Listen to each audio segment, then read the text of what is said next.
Baik, sekarang kita akan membahas again mengenai array shape dan reshape ya. Karena kenapa? Nanti ini akan sangat diperlukan ketika kita mencoba memanipulasi data structure ya, terutama ketika kita membuat arsitektur deep learning ya, CNN ataupun untuk time series analysis. Nah, kembali kepada pembahasan mengenai satu dimensi array itu seperti apa ya. Di sini kita lihat aksesnya hanya ada satu ya. Ini angka 7, 2, 9, dan 10. Ya, ini ada satu aksis atau vektor. Lalu untuk dua dimensi, dia ada dua aksis, ya, aksis secara row dan juga aksis secara kolom.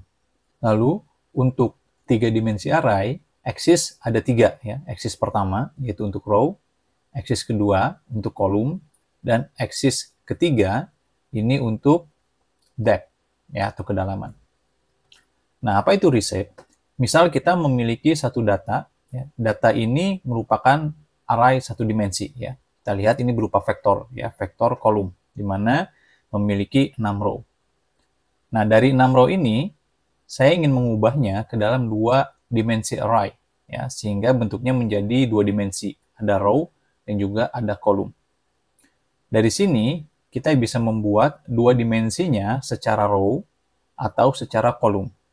Ya.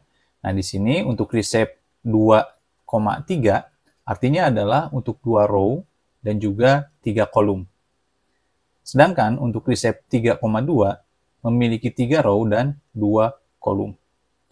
Jika diperhatikan di sini, hasil dari satu dimensional array ini dia memiliki 6 elemen.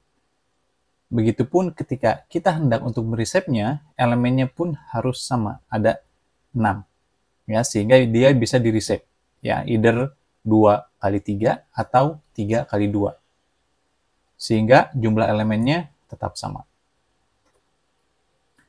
Selanjutnya ini untuk mengubah dari satu dimensional array ke dalam bentuk 2 dimensional array, lalu dari 2 dimensional array ini kita ubah menjadi 3 dimensional array. Nah, di sini kita punya vektor ya atau satu dimensional array, dia memiliki 24 blocks. Lalu kita ubah menjadi 3 row dan 8 kolom ya, 2 dimensional array. Jika kita kalikan, hasilnya sama, 24. Lalu dari 2 dimensional array tersebut, kita ubah lagi menjadi 3 dimensional array. Ya, sekarang dia memiliki row, kolom, dan juga depth. Nah, di sini jumlah elemennya pun sama. 2 kali 3 kali 4. Jadi jumlah elemennya ada 24 blok. Jadi inilah syarat untuk mengubah dari dimensi pertama, dimensi kedua, dan dimensi ketiga. Jika memang bloknya ini dia bisa diubah ke dua dimensi dan ketiga dimensi dengan jumlah elemen yang sama. Ya, itulah syaratnya. Ya.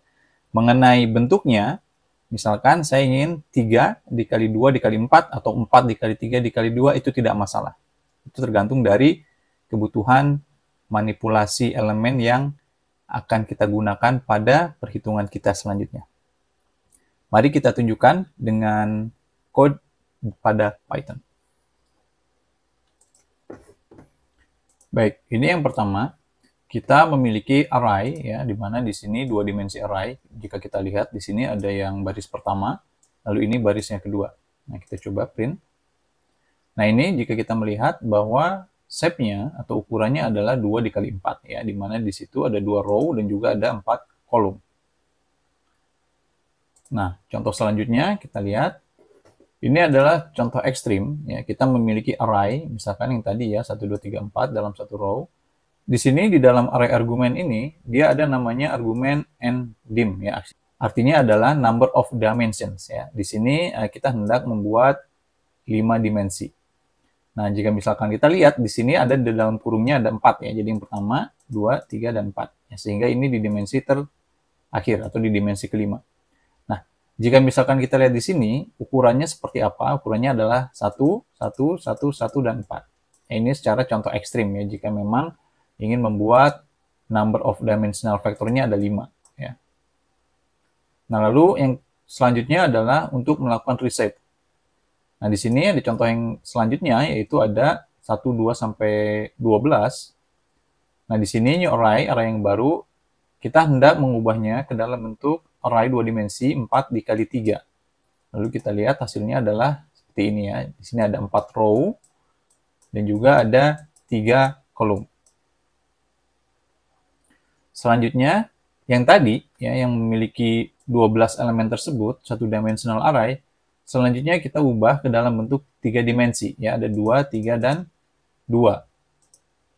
Nah, ini hasilnya. Ya, di sini ada 3 dimensi array. Jika kita lihat di sini ada 3 tanda kurungnya juga ya. Nah, di sini ada contoh yang lain, misalkan kita memiliki 8 elemen ya.